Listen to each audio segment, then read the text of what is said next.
Bonjour et bienvenue à notre webinaire de cette semaine, notre webinaire revue technique des marchés avec le président Rafat, Laurent Albi. Bonjour Laurent. Bonjour Falco. Alors Bonjour cette à tous. semaine, qu'est-ce qui s'est passé?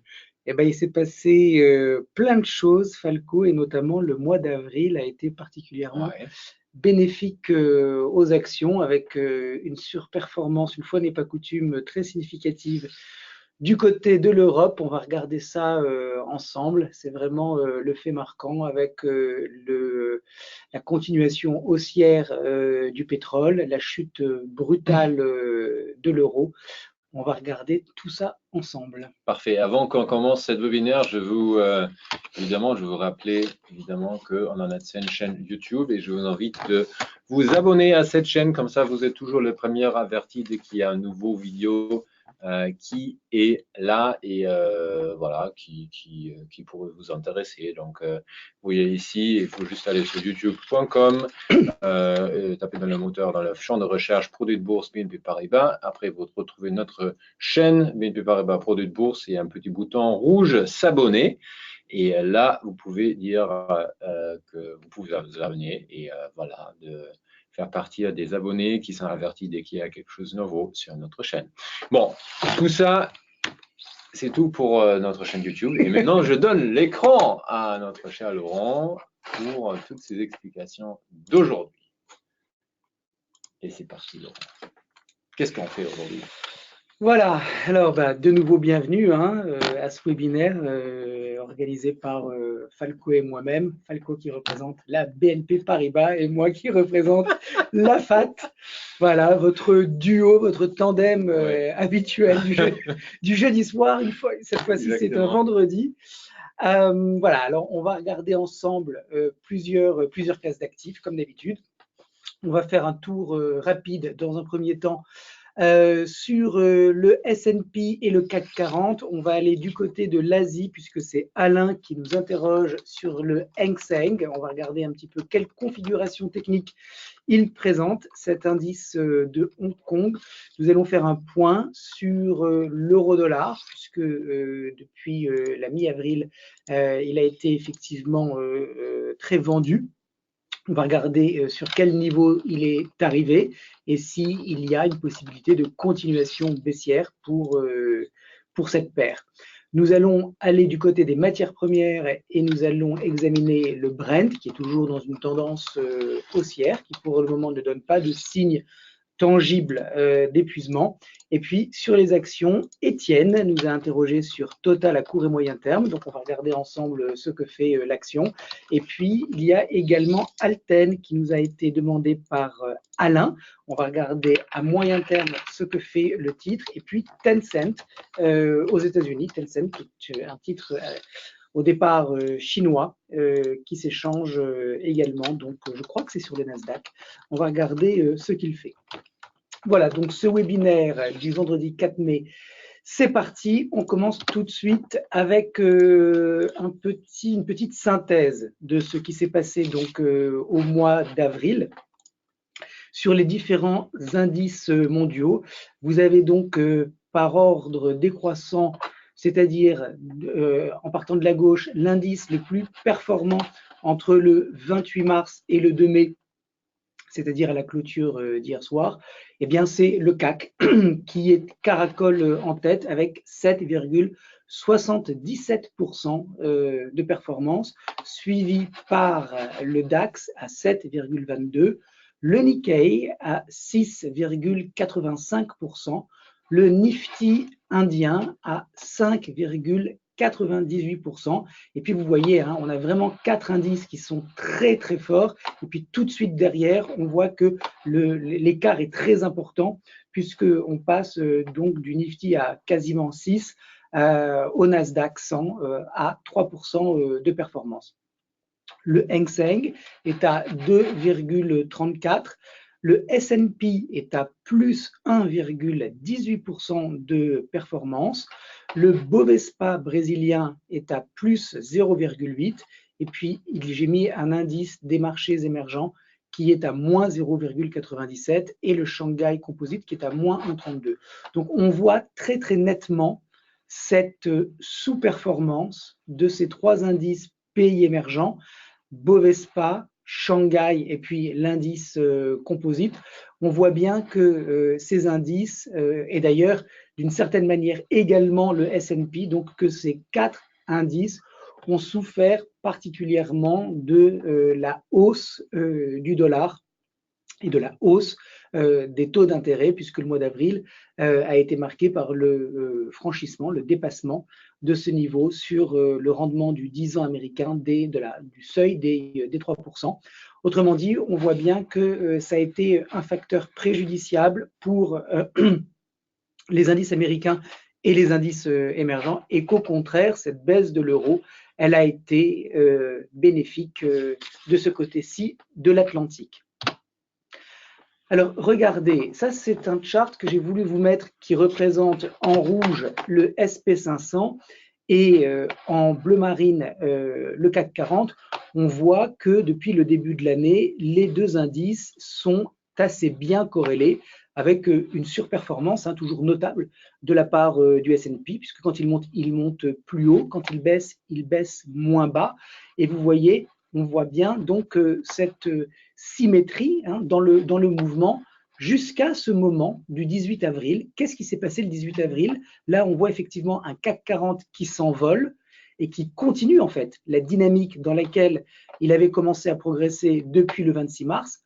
En revanche, le S&P était déjà très lourd. Il a tenté de franchir, vous voyez, cette petite résistance locale. Il l'a fait et puis derrière, il a rebaissé. Alors effectivement, il y a un point ici qui est très significatif, c'est le 18 avril. Et qu'est-ce qui s'est passé le 18 avril? Eh bien, c'est là qu'il y a eu un mouvement vendeur important sur l'euro. Et donc là, pour le coup, il y a une vraie corrélation, il y a un lien entre cette faiblesse de l'euro et ce soutien que ça a apporté, donc notamment au CAC, mais vous vous en doutez, également au DAX et aux autres indices européens.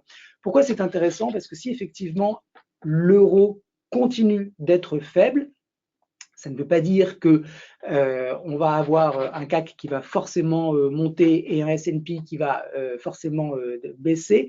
Mais en tout cas, ça veut dire qu'un euro qui est faible sera un facteur de soutien important pour les indices européens. Et un dollar qui est fort, ça va pénaliser les large caps aux États-Unis.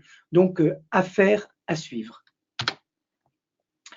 Ce que je voulais également vous montrer cette semaine, puisqu'on reprend contact en quelque sorte, ça fait presque un mois qu'on ne s'est pas vu, c'était vous montrer un chart, puisqu'on parle beaucoup en ce moment de ce fameux adage de Wall Street, sell in May and go away, c'est-à-dire vendez tout en mai et partez en vacances, ne prenez plus de risques. Et j'ai cherché un petit peu et j'avais envie de voir si cet adage était effectivement bien fondé et si c'était justifié, comme il le suggère, de tout vendre. Alors, le chart que vous avez à l'écran, c'est donc un chart qui montre la saisonnalité du CAC 40 ces 29 dernières années, c'est-à-dire mois par mois, on examine ce que le CAC 40 fait, quels sont les mois pendant lesquels il progresse et quels sont les mois pendant lesquels il sous-performe. Et on voit effectivement que, alors donc ça commence 1er janvier, il y a les 12 mois de l'année, ça se termine en décembre.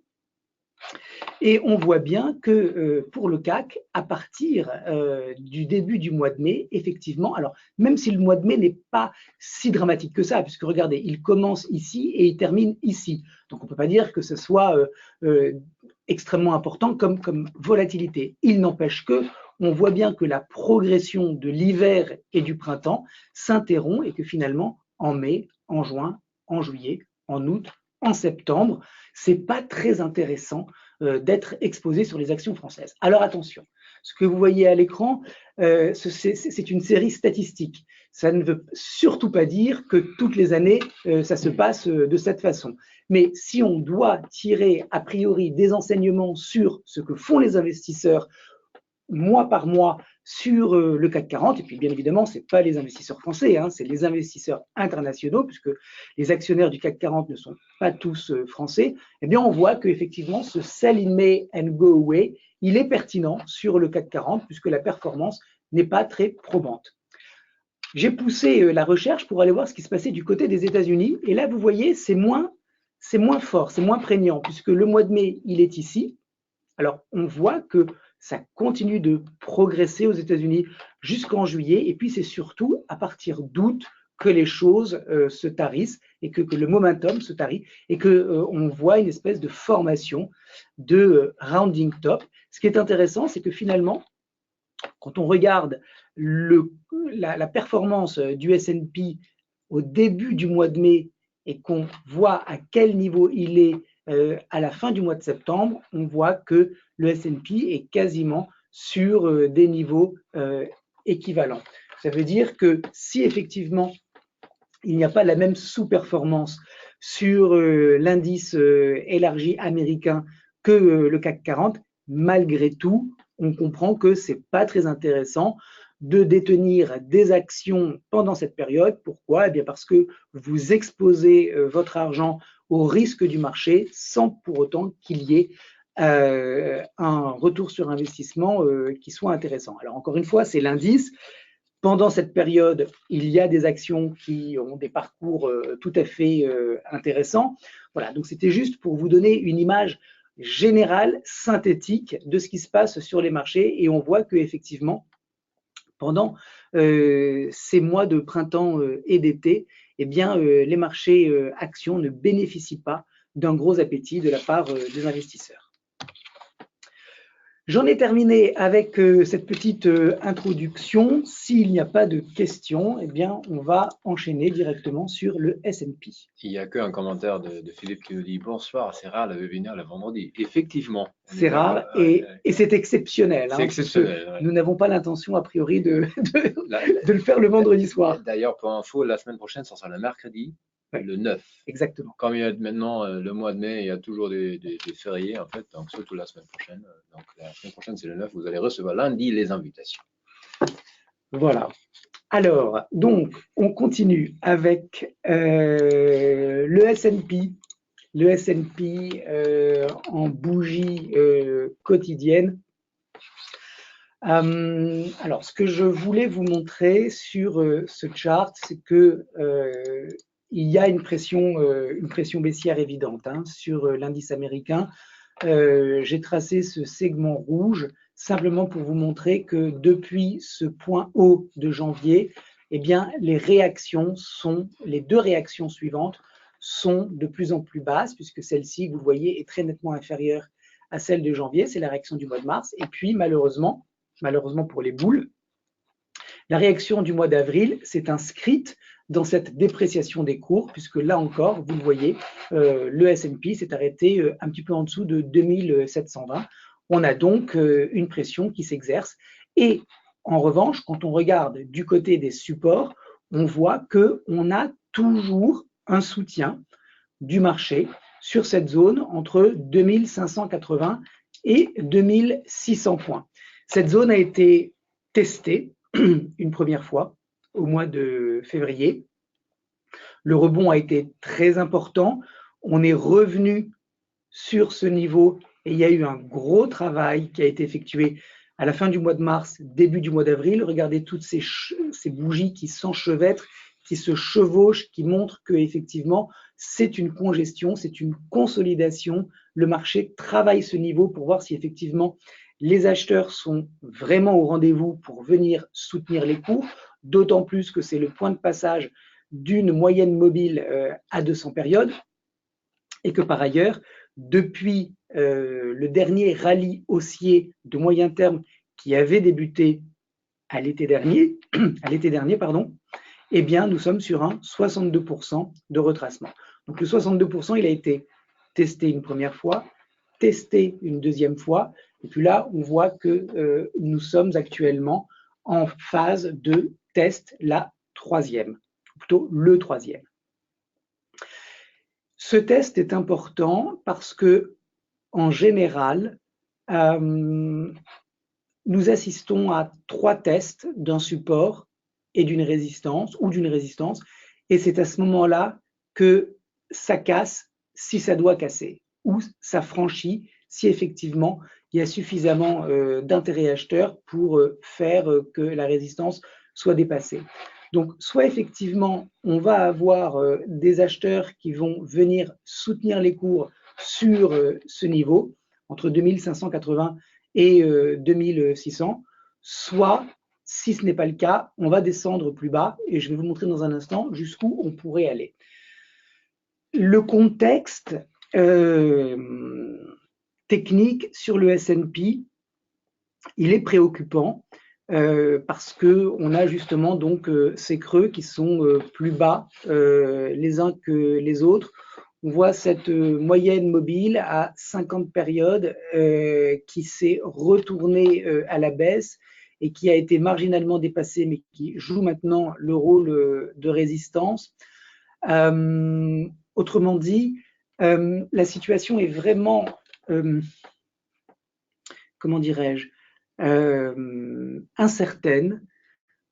Autant vous en souvenez lors des précédents webinaires, quand on était venu tester ce support en avril, début avril, c'était notre dernier webinaire. Je vous avais dit que je m'attendais donc à un rebond du S&P et le premier niveau que j'avais donné, c'était 2720, mais j'avais dit, je pense qu'on devrait aller plus haut et en fait assister à la formation d'un range latéral. Et en fait, les investisseurs n'ont pas été suffisamment déterminés dans leur démarche pour pouvoir faire rallier les prix sur cette résistance et on voit qu'on a rebaissé, le S&P a rebaissé de manière assez rapide sur ce support. Autrement dit, ma perception, mon analyse a évolué ces dernières semaines, alors que, vous le savez, j'étais plutôt haussier sur le S&P. J'avais donné toute une série d'arguments qui me faisaient penser qu'il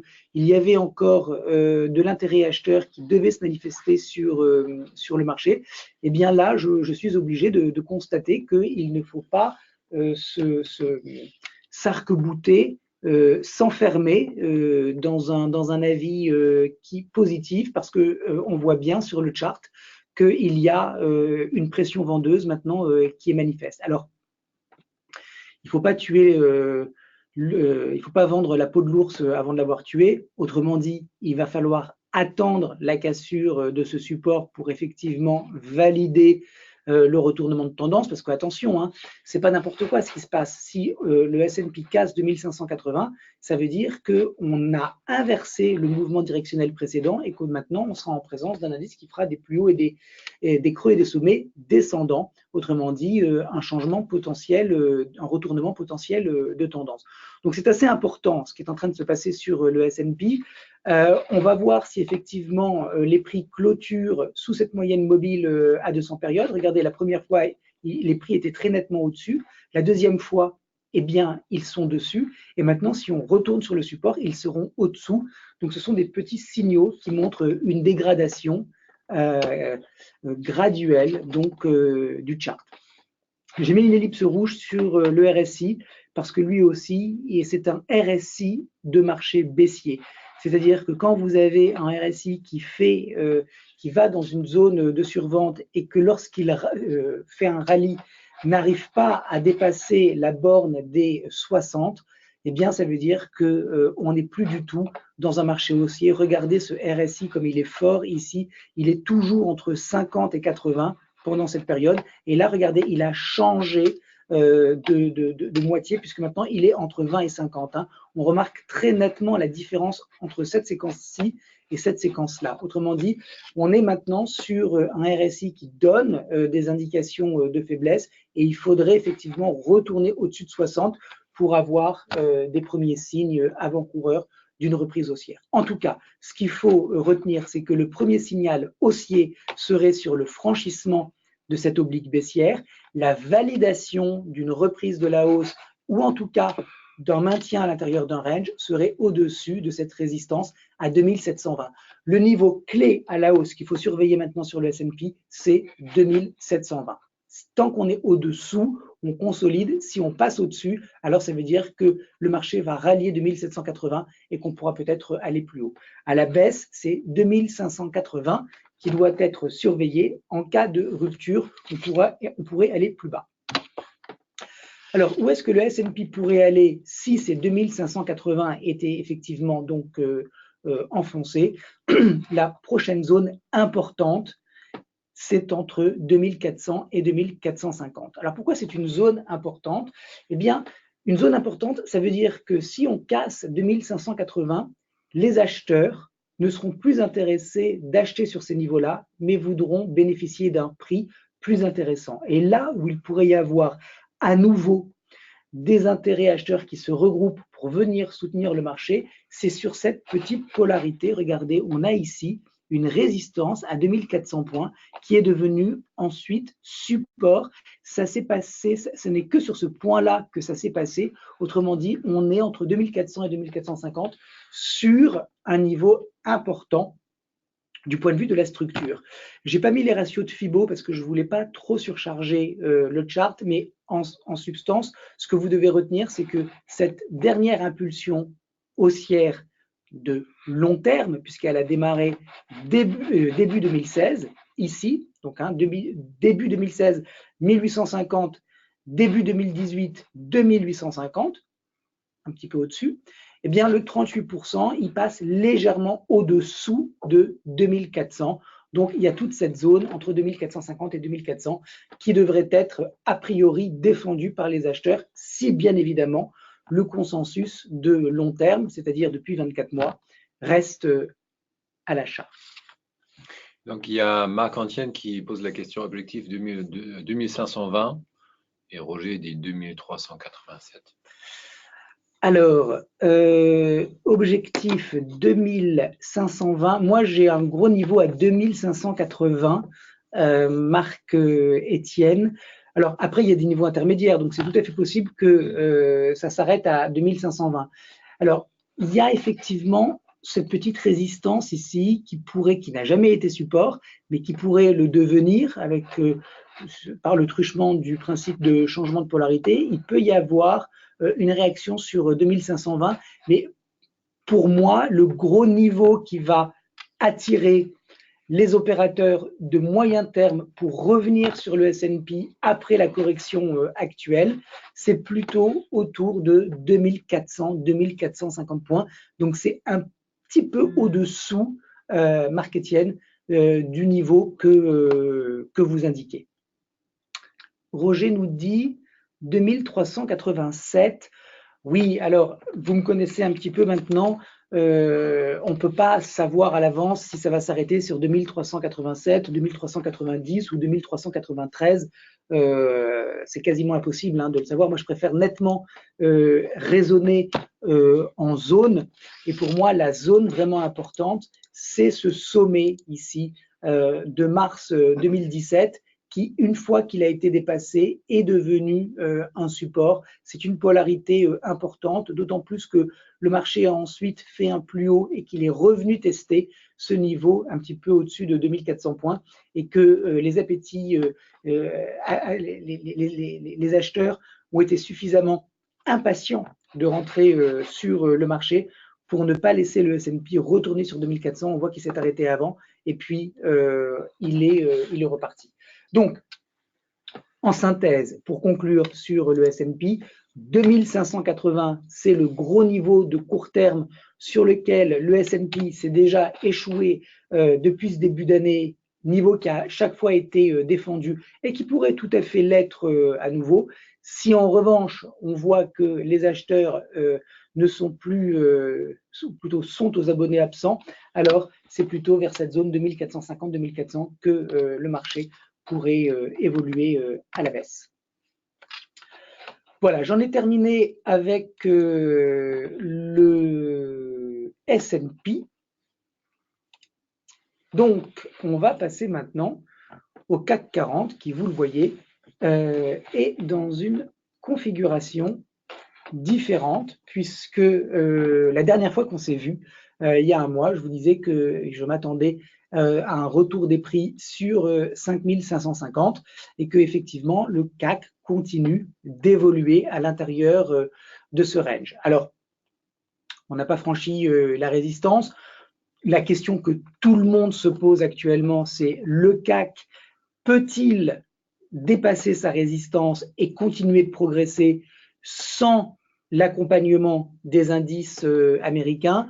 Il y a toutes sortes de théories et d'arguments pour ou contre. En ce qui me concerne, mon expérience des marchés m'a montré que ces phases de découplage, c'est-à-dire ces moments où les indices vont partir chacun dans leur sens, sont des anomalies et qu'a priori, les flux vers les equities sont en général tous se manifestent au même moment. Donc, j'ai beaucoup de mal, mais je peux me tromper, j'ai beaucoup de mal à anticiper une continuation haussière du CAC 40 et un S&P, comme on vient de le voir, qui lui casserait de 1580 et partirait à la baisse. En revanche, ce qui est tout à fait possible, c'est que nous ayons un CAC qui dépasse sa résistance et que nous ayons, comme on l'a vu d'ailleurs pendant le mois d'avril, un S&P qui reste dans une phase de congestion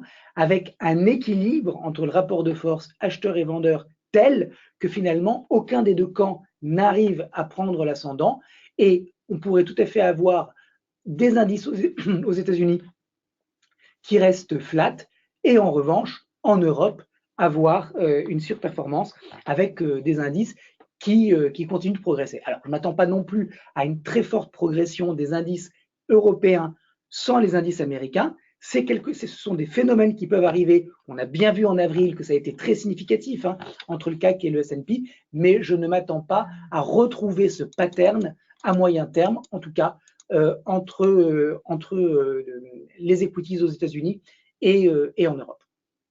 Alors en tout cas, le CAC 40, il est donc sous sa résistance. On va voir s'il est en mesure de franchir ou pas. Si il est effectivement soutenu par le courant acheteur, alors on pourrait aller dans cette zone autour des 5740 points. Mais ça, c'est vraiment deuxième partie d'année. C'est vraiment pas pour les prochaines semaines. D'un point de vue plus court-termiste, je m'attends à ce que, après la très forte progression du CAC ces derniers jours, en tout cas donc depuis la mi-avril, je m'attendrai plutôt à une consolidation. Je ne m'attends pas à ce que le CAC franchisse directement ce niveau de résistance. Pourquoi? Parce qu'il y a aujourd'hui, à mon sens, plus d'opérateurs de court terme qui pensent à prendre leurs bénéfices plutôt qu'à surenchérir. Donc, un petit pullback sous la résistance pour permettre aux intérêts acheteurs de consolider et de revenir sur le marché sur des prix plus bas. Et puis peut-être qu'il y aura un franchissement de résistance. Remarquez le RSI qui a trouvé son support sur les 40 points. C'est intéressant parce que 40 dans les marchés haussiers, c'est un niveau de support. Et donc, on voit que avec ce double test de 40, eh bien qu'on a un RSI qui commence à prendre une physionomie haussière, d'autant plus qu'il arrive sur la zone des 60 et que maintenant, il doit absolument continuer de progresser parce que sinon, ça voudrait dire qu'on aurait toujours des sommets qui sont baissiers. Ce n'est pas forcément le scénario auquel je m'attends. Je ne serais pas surpris que le CAC 40 arrive à franchir sa résistance et que le S&P ne parte pas forcément très fortement à la baisse, mais qui continue donc d'être dans cette phase de consolidation. Il y a Marc Etienne qui pose la question CAC DAX, le spread à plus de 3%, qui a raison? Alors, ce n'est pas une question de qui a raison ou qui a tort. Il y a des moments où le DAX est en très nette surperformance par rapport au CAC et pendant le mois d'avril, ça a été le contraire. Le DAX, il est bien évidemment pas du tout sur ce niveau. D'ailleurs, si vous voulez, on peut aller le regarder très vite. Attendez. Il est en dessous, mais ce qui est intéressant, c'est que le DAX, il est lui aussi sous une résistance. Alors, attendez.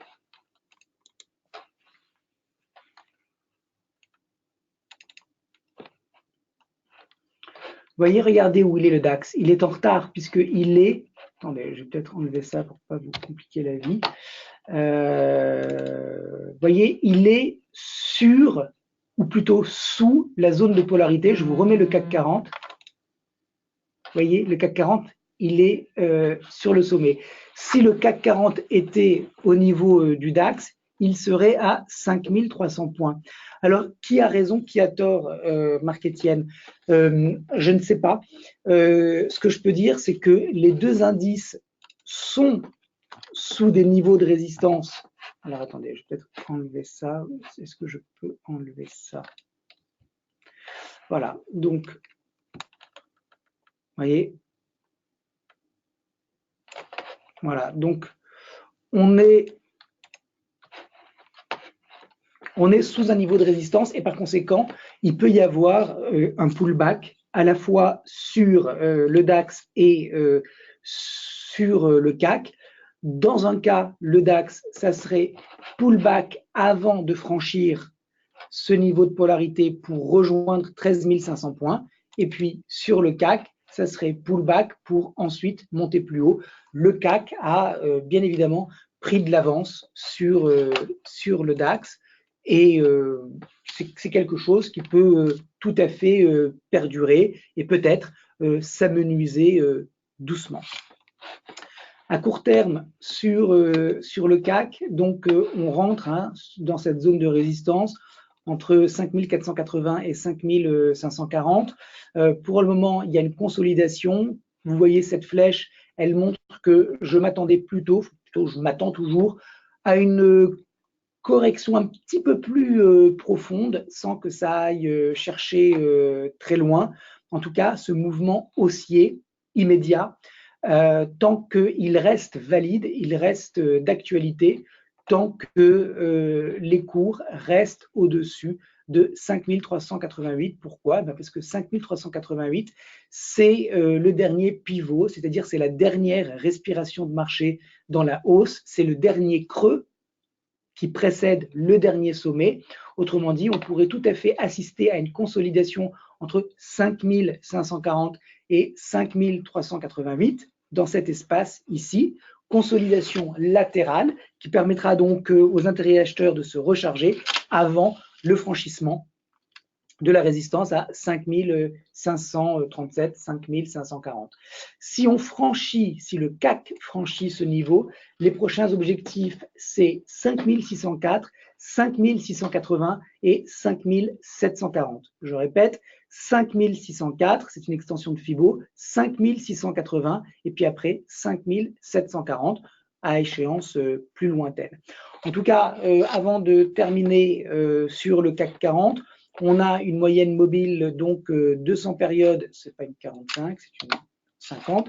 On a une moyenne mobile à 200 périodes qui est plate, une 50 qui vient de croiser. Ça montre simplement qu'à moyen long terme, on est dans un range, ce que vous avez facilement compris et identifié sur le chart ici. En revanche, à court terme, on voit bien qu'il y a du momentum et c'est pour cette raison que la 50 période a croisé. Alors, dernier petit point, je trouve que les prix sont un petit peu trop éloignés de la 50 période. C'est pour ça que je ne serais pas du tout étonné par une consolidation. Cela dit, on voit pour le moment que le RSI ne montre pas de divergence. On voit un ADX qui est en train de partir à la hausse. Cela signifie qu'on a de plus en plus d'optimisme qui rentre sur le marché, raison pour laquelle l'ADX monte et que le DI+ est supérieur au DI-. Donc un CAC qui montre du momentum. Je m'attends à une consolidation, mais je ne m'attends pas forcément tout de suite, en tout cas, ce n'est pas mon scénario central, à un retournement de tendance de court terme significatif. Il y a Marc-Étienne qui dit dividendes vont se détacher en 5740 sera le jackpot. Oui, alors bon, effectivement, on rentre dans la période de détachement de dividendes, ce qui nécessite tout un retraitement des cours, c'est toujours un petit peu laborieux, mais effectivement, on va avoir donc des dividendes qui vont se détacher, versés aux actionnaires, et ça va faire peut-être un petit peu décaler les cours. On passe à l'euro-dollar, s'il n'y a pas d'autres questions. Non. Alors, on va regarder l'euro-dollar. Voilà. Alors, l'euro face au dollar, il était dans une phase de consolidation latérale depuis quasiment le début de l'année. Et puis, la zone de support à 1,22 a été enfoncée et elle l'a été de manière impulsive, puisque vous le voyez, il n'y a eu aucune hésitation, à peine une petite journée.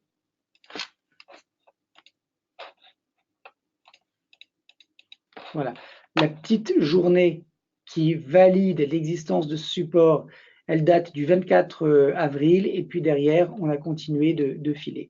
Alors, ce qui est important de comprendre, c'est que l'euro, sur un horizon de temps plus grand,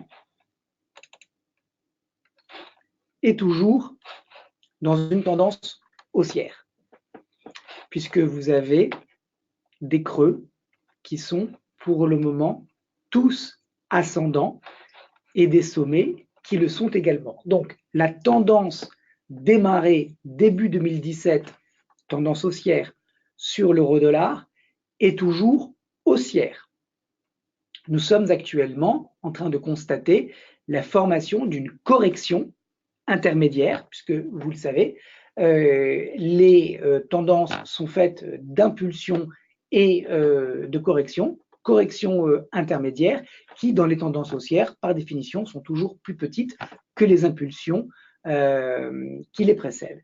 Et donc, on est toujours dans un mouvement de long terme depuis environ 15 mois qui est haussier sur l'euro-dollar, sauf que on est maintenant donc dans cette phase corrective qui prend une dimension un petit peu différente de ce qui s'est passé auparavant, puisque si vous regardez bien le chart, vous constaterez que c'est la première fois que l'euro casse les moyennes mobiles haussières qui ont donc croisé au premier trimestre 2017, la 17 et la 34 semaines, et que on a maintenant un prix qui est au-dessous. Donc ça veut dire qu'on est sur des prises de bénéfices ou en tout cas sur des débouclages de positions short sur le dollar qui sont importantes, et par conséquent, c'est ce qui explique ce pullback. Alors, il y a une zone qui est importante que je vais... Est-ce que ça va marcher? Ça marche. Donc, il y a une zone qui est importante, c'est celle-ci. Tant que l'euro reste au-dessus de 1,13, excusez-moi, 1,1737 pour simplifier, 1,1750 et 1,16, c'est-à-dire à peu près 150 pips, on est dans un marché en présence d'un actif qui reste toujours dans une dynamique haussière, même si effectivement, en retournant sur cette zone, il y aurait une tonalité beaucoup plus neutre sur l'euro. Si l'euro retourne sur 1,16, la tendance haussière, elle sera un petit peu mise à mal, puisqu'on aura toujours des sommets ascendants. En revanche, on aura pour la première fois des creux équivalents. Mais nous n'aurons pas de creux baissiers. Il faudra attendre de voir 2 creux et 2 sommets baissiers, ce qui n'est pas encore le cas, pour pouvoir affirmer que l'euro, à moyen terme, long terme, ça dépend de votre perception, de votre horizon d'investissement, puisque ça commence début 2017, on peut commencer 15 mois, on peut commencer à parler de long terme. Donc, tant qu'on est au-dessus, à long terme, l'euro est, mon diagnostic, c'est il est dans une tendance haussière neutre en phase corrective.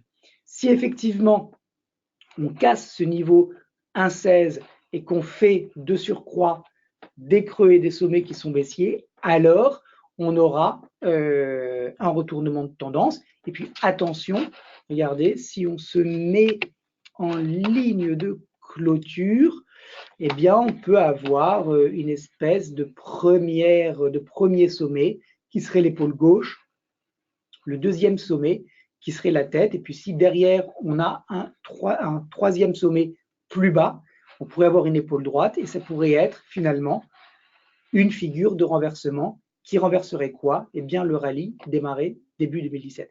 Alors attention, Encore une fois, ce que je vous dis, ce sont des extrapolations. Ce n'est pas encore arrivé. Ça ne se passera peut-être jamais. En tout cas, je vous mets en alerte sur la possibilité d'une figure de retournement sur l'euro. Ce n'est pas mon scénario central. Je ne peux pas développer aujourd'hui au cours de ce webinaire, pourquoi je reste baissier sur le dollar, mais en tout cas, à court terme, force est de constater qu'il y a un élan haussier sur le dollar. Comme je vous le disais tout à l'heure, c'est vraisemblablement, dans un premier temps, des débouclages de positions short. C'était un trade très encombré, hein, la faiblesse du dollar. Tout va se jouer à moyen terme sur cette zone. Si effectivement il y a rebond, ça veut dire que le niveau technique fonctionne, que les opérateurs repartiront à l'achat en favorisant la devise européenne. Si on casse, alors effectivement, on ira plus bas et vraisemblablement dans cette zone, c'est-à-dire autour de 1,12. Alors rapidement, les prochains niveaux à la baisse sur l'euro-dollar. Je ne sais pas pourquoi. Voilà. Si ce support, qui est un support important, regardez, je vous ai mis des petites flèches, hein, résistance, support, support. Alors, signe de faiblesse, hein, puisque là aussi, la moyenne mobile à 200 périodes, elle a été enfoncée. Puis vous voyez que c'est un indicateur qui est surveillé par les cambistes, puisque une fois qu'elle a été enfoncée, on a fait une petite mèche juste au-dessous. J'ai essayé de zoomer. Vous voyez, on a dépassé cette moyenne, on est revenu au-dessous, on l'a testé par le bas, et puis maintenant, on repart. Bon.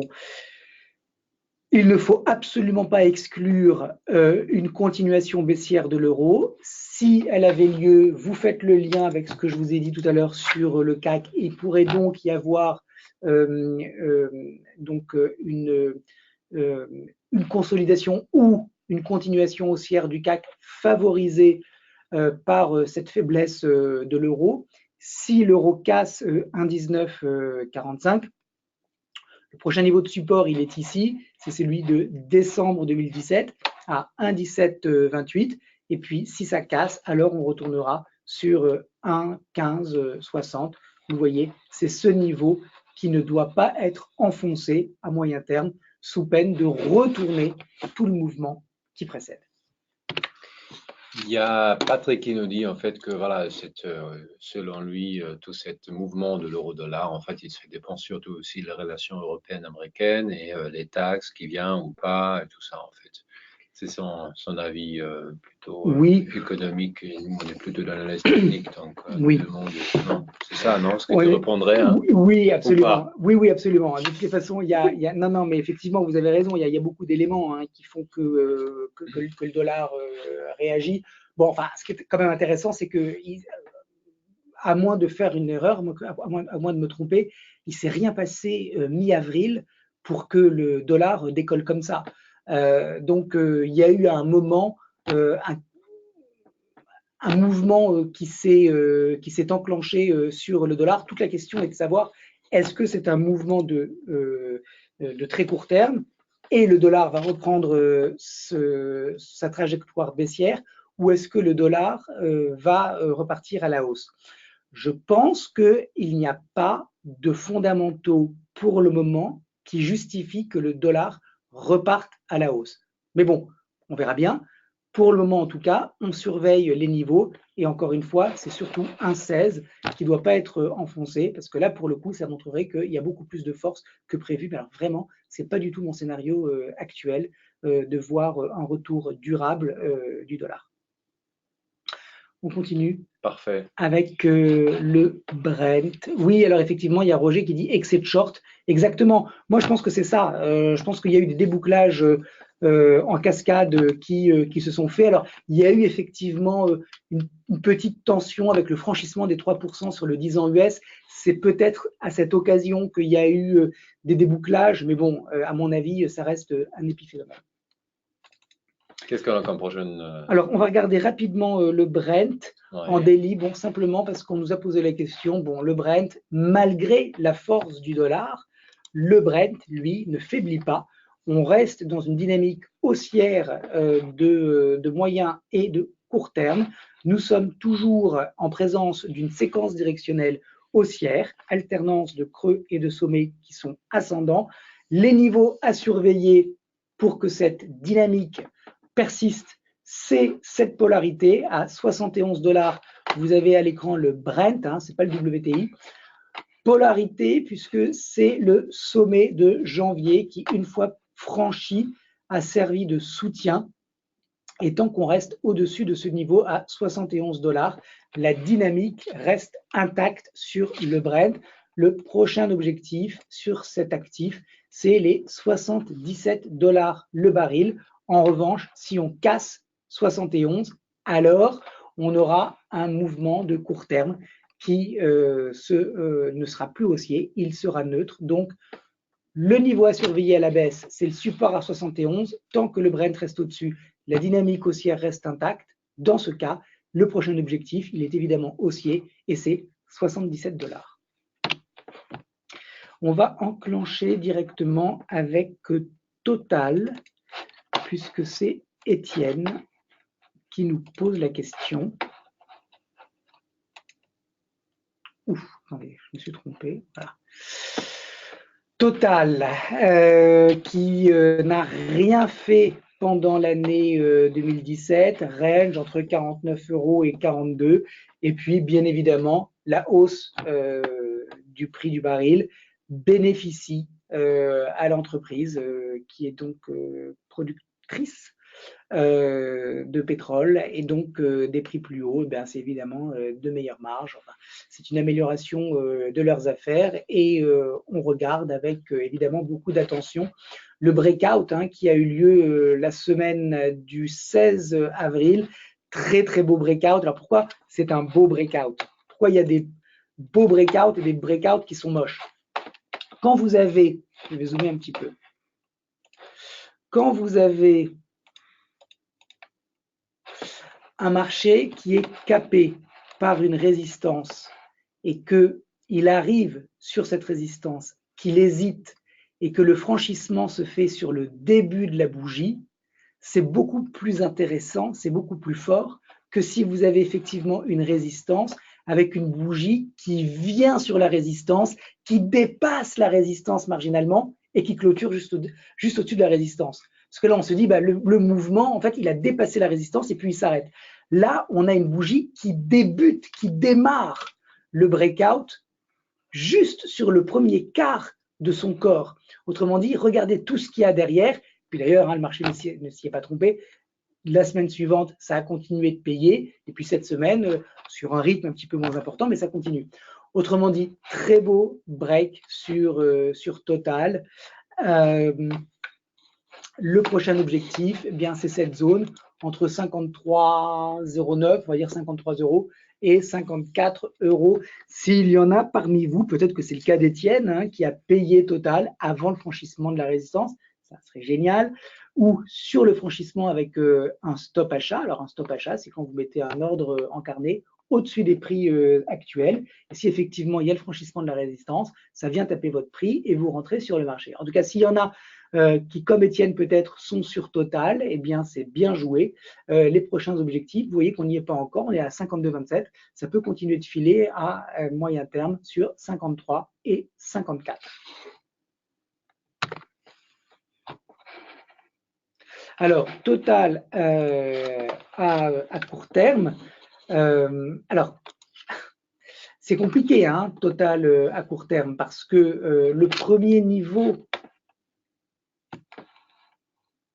de support de très très court terme, il est ici, sur cette petite bougie, et c'est monté tellement fort que si on casse ce niveau, derrière, il n'y a aucune construction, ça peut rebaisser jusqu'à 49. Alors là, en fait, ce dont je suis en train de vous parler, c'est beaucoup plus de trading que d'analyse technique.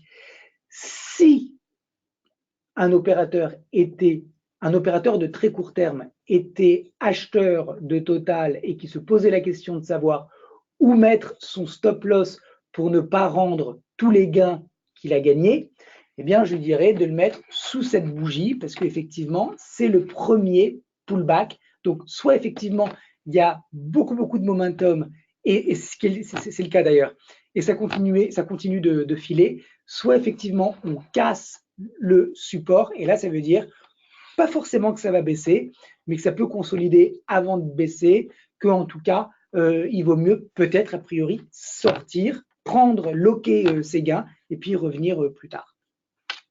En tout cas, pour le moment, tel que c'est construit, stop à 50,85 et puis derrière, j'ai pas grand-chose sur le titre. On va continuer avec Alten. Alten à moyen terme.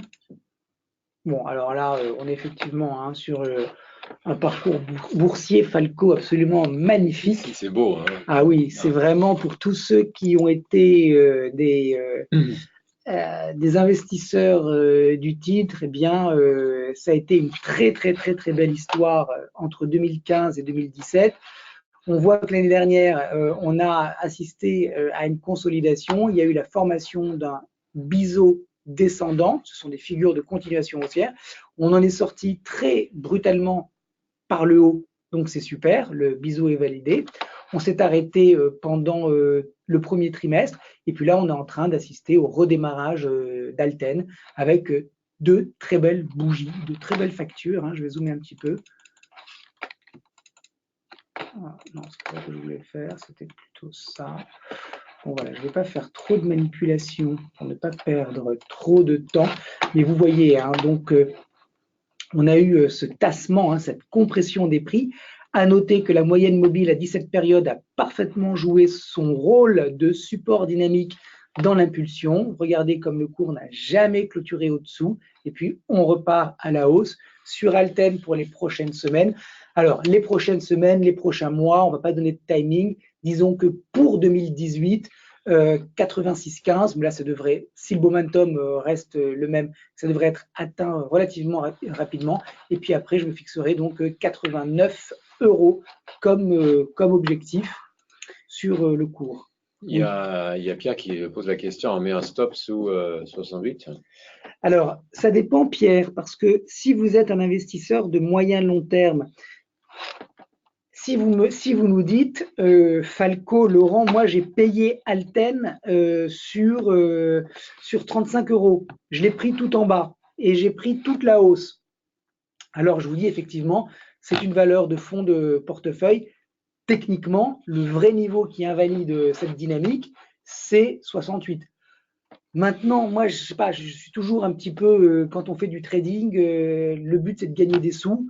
Donc, il y a eu quand même ce gros travail hein, en lévitation des cours. Ça veut dire qu'on pourrait trouver un stop intermédiaire sous 74, voilà, pour simplifier.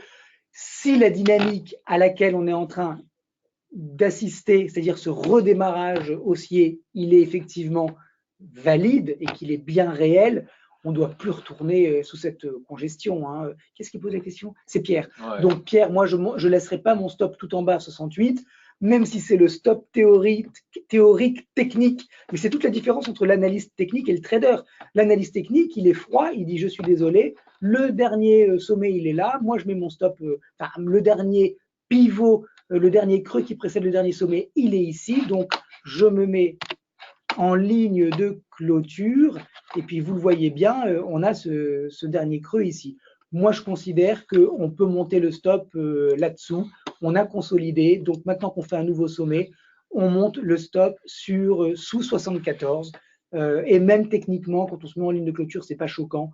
Donc, une fois qu'on a fait ce nouveau sommet, on peut mettre le stop, Pierre, sous 75, 74. Voilà pour Alten. Bon, on peut le regarder très vite à court terme. Bon, là aussi, hein, c'est de l'arrachage en règle. Autrement dit, on retrouve hein, ce niveau ici, vous voyez, entre 75,50 entre 75,50 et 76,60. Je vous ai indiqué ici un petit niveau de polarité, il est caché. Il peut y avoir maintenant un pullback sur ce niveau à 82. En tout cas, sur Alten, il y a eu vraiment une très forte impulsion, des bougies vertes qui s'enchaînent les unes derrière les autres. Regardez les corps qui ne se touchent même pas ou si peu, c'est-à-dire que chaque fois que le cours a ouvert, il l'a fait au-dessus de la clôture précédente. C'est que de la force, beaucoup d'appétit pour l'entreprise. Et là, on voit bien que les bougies ont des corps différents, ça rapetisse, hein, donc ça veut bien dire que il y a un petit tassement, c'est normal, des petites prises de bénéfices, d'autant plus qu'on voit ces mèches basses, donc il y a des intérêts vendeurs qui rentrent, et puis tout de suite rattrapés par les acheteurs. Il pourrait tout à fait y avoir une conso, d'ailleurs, en phase avec ce que je vous ai expliqué sur le CAC 40, en retour sur 82, ça pourrait être une possibilité de payer. Bon, le problème, c'est que si on paye ce niveau, on n'a pas de stop, il est très loin, il y a un petit gap haussier ici, mais il est très loin. Autrement dit, l'idée, ça serait plutôt d'attendre le retour, et puis si ça repart, effectivement, mettre le stop là-dessous, et puis confirmation au-dessus de 84. Si on dépasse ce niveau et qu'on fait un nouveau sommet, alors le vrai stop, il serait effectivement sur cette polarité. Avant, c'est un petit peu dangereux. On va terminer avec Tencent. C'est Pascal qui pose la question.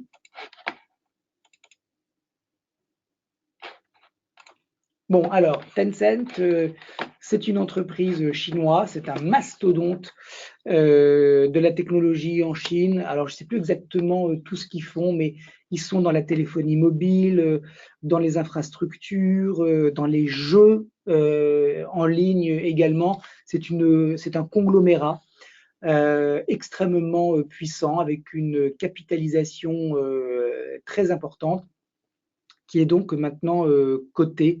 Comme je vous le disais en début d'émission, je crois que c'est sur le Nasdaq. Bon, on est sur un mouvement ascensionnel d'une très grande puissance, hein, puisque regardez, on était à 22, on est passé à 60, c'est quasiment du 200%. Et là, on est sur une dynamique très différente, puisque vous le voyez, toutes ces bougies qui montrent un appétit acheteur extrêmement puissant, eh bien, elles se sont interrompues. Regardez la taille des bougies, c'est très différent, c'est de l'hebdomadaire, hein. Aucune volatilité, ça monte régulièrement, et puis là, on voit une distribution qui est en train de se mettre en place avec, vous le voyez, un sommet qui a échoué à dépasser le précédent. Autrement dit, c'est bien la confirmation que Tencent est en train de consolider. Alors, tant que les cours restent au-dessus de 47 $, c'est de la consolidation, rien de plus. Autrement dit, ça peut tout à fait déboucher sur un trading range qui va continuer de s'étendre dans le temps, pourquoi pas, pendant la deuxième partie de 2018, avant une reprise de la tendance. Si en revanche, si Tencent casse les 47 $, alors ça signifie que le risque baissier est de rejoindre les 42 $. Et si 42 $ ne tient pas, c'est les 35 $. Ça serait quand même 40% de baisse. Attention, donc pour le moment, on n'en est pas du tout là. On est toujours au-dessus du support, hein. 47 $, c'est vraiment le niveau qu'il faut surveiller. Tant qu'on est au-dessus, Tencent, c'est Pascal qui nous pose la question. Tant qu'on est au-dessus, pour le moment, on est en phase de consolidation. Le RSI, lui, il arrive sur la borne à 40. Je vous répète que les bornes haussières d'un RSI, c'est entre 40 et 80. Les bornes baissières, c'est entre 20 et 60. Autrement dit, on voit bien qu'il y a une concordance entre la zone de support du RSI à 40 et la zone de support sur le prix. Patrick nous dit trading limite plus 20, stop moins 20. Je ne suis pas sûr de bien comprendre ce que vous nous dites, Patrick. Limite plus 20, stop moins 20. Bon. Si vous avez, si vous pouvez nous expliquer rapidement, ben, je serais ravi d'entendre Peut-être vos explications. de vendre à plus 20 et aussi à moins 20. Je sais pas, je sais pas. Je sais pas ce que vous voulez dire. Bon, peu importe. Ouais. Je vous ai donné les niveaux. En synthèse, Tencent, la tendance est toujours haussière, tendance de fond. Voilà, il a démarré sa cotation en 2009 à 1 dollar. On est à 50. C'est vraiment parabolique hein, comme montée. Donc, on voit bien la consolidation, les tech profits. On verra bien marché liquide. Oui, oui, à mon avis, c'est liquide. Est-ce que j'ai les volumes? Ah non, je les ai pas. Je sais pas pourquoi je les ai pas. Oui, je les ai. Ah oui, mais j'ai pas les échelles, je vous prie de m'excuser. Bon, enfin, il y a du volume. C'est évident qu'il y a du volume sur Tencent. Donc, attention, on est en phase de consolidation. Ça ne devrait pas baisser plus que 47 sous peine de voir un risque baissier plus important débuter. Chers auditeurs et chers Falco, on est à la fin. On est à la fin de notre webinaire. Je vous remercie tous de votre attention. Merci Falco. Soyez pas tristes, on se revoit mercredi soir à 18h. Voilà, alors toujours. Pour préparer le long week-end. Exactement. N'oubliez pas de nous poser vos questions sur les actifs qui vous intéressent. Et puis, en attendant, bien, on vous souhaite un excellent week-end sous ce beau soleil. Exactement, qui s'annonce bien. Exactement. Et puis, on se retrouve mercredi prochain. Exactement. Merci Laurent pour toutes ces explications. Merci Falco, excellent. Merci à tous. Et voilà, on se voit la semaine prochaine. Bon week-end à tous. À bientôt. Au revoir.